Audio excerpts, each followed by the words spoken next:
সমরের সাথে বিয়ের পাকা কথা হয়ে গিয়েছিল 1 বছর আগে, বাড়ির লোকের পছন্দতেই। তারপর শুরু হলো প্রেম। সমরের উদার আর সৎ মানসিকতা ওর প্রতি আমাকে আকৃষ্ট করেছিল। সত্যি বলতে, এমন আদর্শবান পুরুষের স্ত্রী হওয়ার জন্য আমি খুব খুশি ছিলাম। সমর স্বভাবে শান্ত, লাজুক, চুপচাপ, কিন্তু মানুষকে কদর করতে আর ভালোবাসতে ভালোই জানে।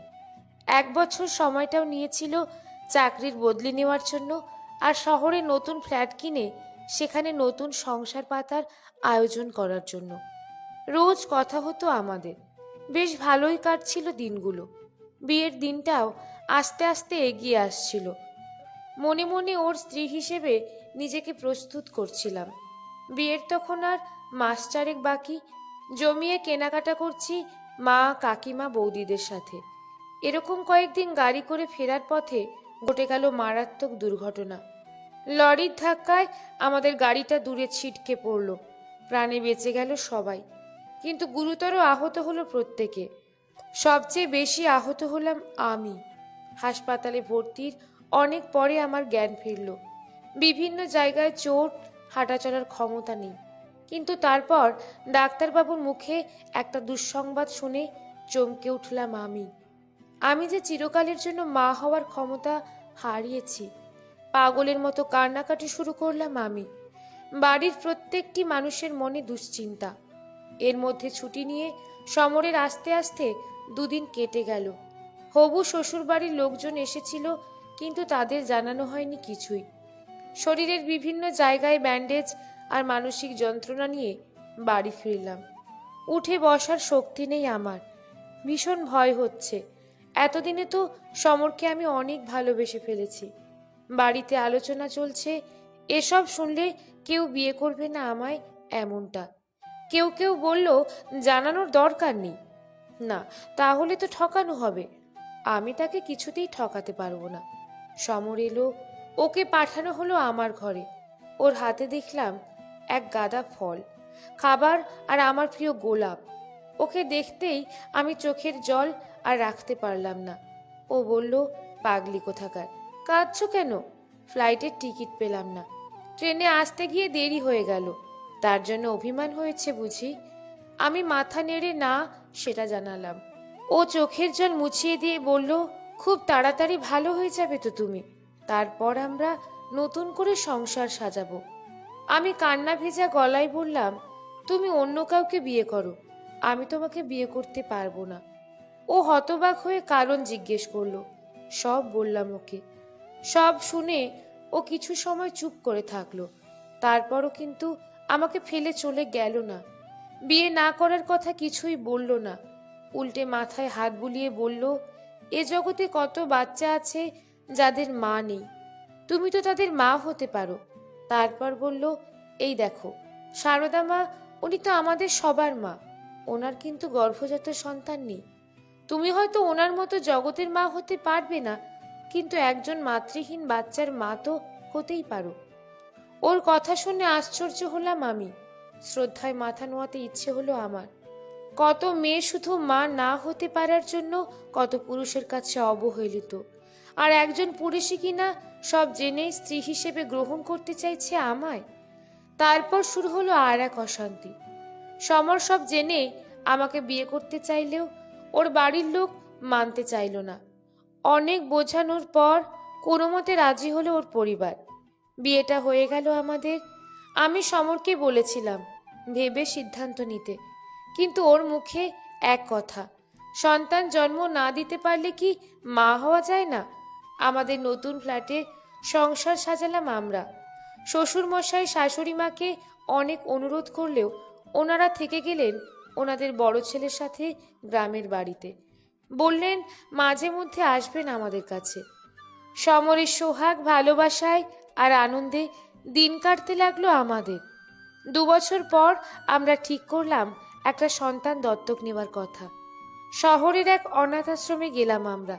সেখানে আমি পেলাম আমার নয়নের মণি তাতানকে, একটা ছোট্ট বাচ্চা, সবে আধো আধো করে কথা বলতে শিখেছে। আমার আঁচল ধরে টান দিতেই আমি ফিরে তাকালাম ওর দিকে। নিষ্পাপ শিশুটা আধো আধো গলায় বলল, তুমি কে? আমি চোখ ভরা জল নিয়ে বললাম, একটা মা। হাত বাড়াতেই ছোট্ট বাচ্চাটা আমার বুকে চলে এলো। ওকে তো আমি কোল থেকে নামাতেই চাইছিলাম না। সমর বলল, 2 সপ্তাহ পরে ওকে নিয়ে যাব আমরা। আইনের সব কাজ সারতে হবে তো। আমি তো কিছুতেই ওকে ছেড়ে যেতে চাইছিলাম না, আর তাতানো আমার কোল ছেড়ে নামতে চাইছিল না। সমর অনেক বুঝিয়ে নিয়ে গেল আমায়। আসার সময় অনেক চুমু আর আদর দিয়ে বলে এলাম, আমি আবার আসবো সোনা, খুব তাড়াতাড়ি তোকে নিয়ে যাব আমার কাছে। শাশুড়ি মা আমার এই সিদ্ধান্ত মেনে নিলেন না। বললেন, যার ধর্মের ঠিক নেই, যাকে তাকে আমি আমার নাতি বলে মানতে পারবো না। আরো বললেন, ও ছেলেকে এ বাড়িতে তুললে ও বাড়িও আমি পা মারাবো না, আর এ বাড়িতে উঠতে দেবও না। খুব কষ্ট পেলাম আমি। সমর বলল, দুঃখ পেও না পৃথা, দেখো একদিন ঠিক মা আমাদের ছেলেকে মেনে নেবে। আমরা আমাদের ছেলেকে সঠিক শিক্ষা দিয়েই মানুষ করব। তাতানকে বাড়িতে আনলাম। আমার আহ্লাদের শেষ নেই। সারাদিন ওকে খাওয়ানো, ঘুম পাড়ানো, এসব নিয়েই ব্যস্ত আমি। এদিকে আমার ছোট্ট ছেলেও মাকে ছাড়া কেঁদে ভাসায়। সমর মাঝে মাঝে মজা করে বলে, এখন সব ভালোবাসার ছেলে, আর আমার কিছুই রইল না। ছোট থেকেই সমর ছেলেকে গান শেখাতে শুরু করলো। কি দারুণ গলা তাতানের। বাড়িতে মাস্টার মশাই এসে গান শিখিয়ে যান। ও যখন রেওয়াজ করে আমি প্রাণ ভরে শুনি। ওকে ভালো স্কুলে ভর্তি করলাম। সমরকে ছোট থেকেই সঠিক শিক্ষা দিতে থাকলো।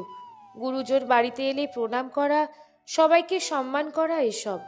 ছোট তাতান খুব বাধ্য ছেলে হয়ে সব মেনে চলতো। একদিন সমর আর আমি তাতানকে নিয়ে ঘুরতে বেরোলাম। সামনে এসে হাত পেতে দাঁড়ালেন এক বৃদ্ধা মহিলা। তাতান প্রশ্ন করল, বাবা, উনি হাত পাচ্ছেন কেন? সমরকে আদর করে ওর হাতে 100 টাকার নোট ধরিয়ে দিয়ে বলল, এটা দিদাকে দাও। তাতান টাকাটা দিলে বৃদ্ধা মহিলা ওকে আশীর্বাদ করলেন।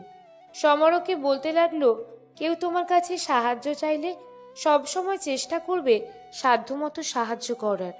কাউকে কষ্ট দেবে না, কেমন? পুজোর সময় খুব ভিড়। আমার ছোট্ট তাতান, আমি আর সমর ঠাকুর দেখতে বেরিয়েছি। হঠাৎ দেখলাম তাতান আমার হাত ছাড়িয়ে ছুটতে শুরু করেছে। আমি আর সমর ভয় পেয়ে ওর পিছনে ছুটলাম, এত ভিড়েও। আমরা দূর থেকে অবাক হয়ে দেখলাম আমাদের ছোট্ট তাতান ওর হাতে থাকা খেলনা বন্দুক আর চিপসের প্যাকেটটা দিয়ে দিল মণ্ডপের পাশে থালা সামনে নিয়ে বসে থাকা ক্ষুধার্ত ছেলেটার হাতে। ছেলেটার মুখে এখন খুশির হাসি। ফিরে আসতেই তাতানকে কোলে তুলে নিলাম আমি। জিজ্ঞেস করলাম, বন্দুকটা তো খুব পছন্দের তোর, দিয়ে দিলি কেন? এবার কি নিয়ে খেলবি? তাতানের কথা শুনে আমার চোখে জল চলে এলো। ও বলল, ওর তো কোনো খেলনাই নেই মা, আমার তো আরো অনেক খেলনা আছে, তাই দিয়ে দিলাম। সমরকে কোলে তুলে নিয়ে বলল, সাবাস বেটা, এই তো আমার গুড বয়, সবসময় সবাইকে সাহায্য করবে। তাতানের রেওয়াজ চলে প্রতিদিন। নিয়ম করে ছেলেকে নিয়ে বসে সমর। মাস্টার মশাইও আসেন। আস্তে আস্তে আমার তাতান বড় হতে লাগলো। সেদিন তাতানকে 2টো রুটি টিফিনে দিতেই বলল, আর একটা দাও মা। কিন্তু আমার তাতানকে 2টো রুটি খাওয়াতেই হিমশিম খেয়ে যাই আমি। আর একটা দাও, আর একটা দাও করতে করতে এখন রোজ তাতান 8টা রুটি নিয়ে যায় স্কুলে। বন্ধুদের কি খাবার দিস? জিজ্ঞেস করলে বলে না, এতগুলো রুটি তো ওর খাওয়া সম্ভব নয়। সমরকে বললাম সব। সমর বলল, ঠিক আছে, আমি আজ স্কুলে গিয়ে কথা বলে আসব। রাতে সমর ফিরেই আমাকে জড়িয়ে ধরল। তাতানকে তখন মাস্টারমশাই পড়াচ্ছেন। আমি বললাম, কি হলো, এত খুশি? সমর বলল, দেখো, আমাদের তাতান ঠিক মানুষের মতো মানুষ হবে। আজ কি দেখলাম জানো? স্কুল বাস থেকে নেমে তোমার ছেলে রাস্তার পাশে বসে থাকা 3জন বৃদ্ধ বৃদ্ধাকে টিফিন বক্স থেকে খাবার বের করে দিচ্ছে। তুমি আরো বেশি করে রোজ টিফিন দিও ওকে। তাতানের তখন 8 বছর বয়স। একটা বিখ্যাত গানের মঞ্চে গান গাওয়ার সুযোগ পেল ও। তখন টিভিতে কত ভক্ত আমার তাতানে, সবাই কত আদর আর ভালোবাসা জানালো ওকে। মঞ্চে গান গাওয়ার পর কত বড় বড় সঙ্গীত শিল্পীরা যখন ওর তারিফ করত, ওর মা হয়ে আমার খুব গর্ব হতো। এক সময় আমার পরিচয় হয়ে গেল ছোট্ট সঙ্গীত শিল্পী সৌম্য, অর্থাৎ তাতানের মা হিসেবে। রাস্তায় বাজারে গেলে লোক বলে, ওই তো সেই সৌম্যজিতের মা উনি। আমি খুব খুশি। শ্বশুরমশাই একদিন ফোন করে বললেন, বৌমা, তোমার ছেলে তো গানের মঞ্চ কাঁপিয়ে দিচ্ছে, আর এখানে তো তোমার শাশুড়ি মায়ের মাটিতে পা পড়ছে না, সবাইকে বলছে ওটা আমার নাতি। শুনে চোখে জল চলে এলো আমার।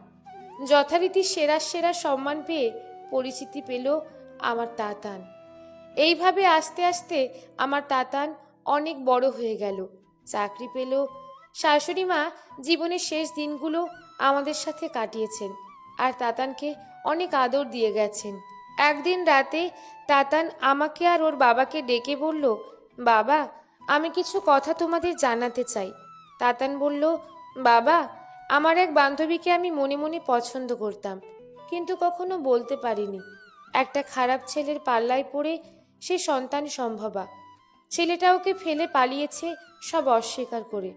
মনীষা খুব ভালো মেয়ে, ও ছোট্ট প্রাণটাকে শেষ করতে চায় না। আমি যদি ওকে স্ত্রী হিসেবে গ্রহণ করি, আমি কি কিছু ভুল করব? সমরর পিঠ চাপড়ে বলল, আর কত গর্বিত করাবি বাবা, ওটাই উচিত কাজ। আমি আর তোর মা মেয়েটার বাড়ি গিয়ে কালই কথা বলবো। তারপর আয়োজন করে বিয়ে দিলাম, নাতনি এলো, ঠাকুমা হলাম। এখন আমি বৃদ্ধা হয়েছি। সমর আমাকে ছেড়ে পরলোক গমন করেছে, বছর 10 হলো। আমার ছোট্ট তাতানের চুলে এখন পাক ধরেছে। অষ্টমীর দিন বলল, চলো ঠাকুর দেখতে যাব। আমি বললাম, পাগল হয়েছিস, এখন আমি হাঁটতে পারি না যে। তাও গাড়ি করে বেরোলাম নাতনি, ছেলে, বৌমার সাথে। গাড়িতে বসে বললাম, তোরা ভিতরে গিয়ে দেখে আয়, আমি দূর থেকেই প্রণাম করছি। কিন্তু আমার নাছোড়বান্দা ছেলে আমাকে কোলে নিয়ে চলল ভিড়ের মাঝে থেকে। মাকে দর্শন করলাম, মনে পড়ে গেল তাতানকে ঠিক এভাবেই কোলে নিয়ে যেতাম আমি। বাড়ি ফিরে বিছানায় শুয়ে চুপচাপ ভাবছি, আমি সেই মা, যে সন্তান গর্ভে ধারণ করতে পারিনি, কিন্তু সন্তানকে প্রকৃত মানুষ করতে পেরেছি। আমার ছেলে প্রতি মাসে অসহায় কত শিশুর লেখাপড়ার খরচ যোগায়, কত ক্ষুধার্ত মানুষের মুখে খাবার তুলে দেয়। ও একজন আদর্শ স্বামী, একজন আদর্শ বাবা, ঠিক ওর বাবার মতো। আমার ওষুধ, খাওয়া, ঘুম সব কিছুর খেয়াল রাখে ও। অথচ শুনি কত গর্ভের সন্তান মাকে মা বলে পরিচয় দেয় না, তাদের আশ্রয় হয় বৃদ্ধাশ্রমে। আমি হয়তো গর্ভধারিণী মা নই, কিন্তু আমি আমার সন্তানের জন্য গর্বিত এক মা, এক আদর্শ সন্তানের মা। কলমে শ্রাবন্তী মিস্ত্রি, পাঠে রুম্পা বিশ্বাস।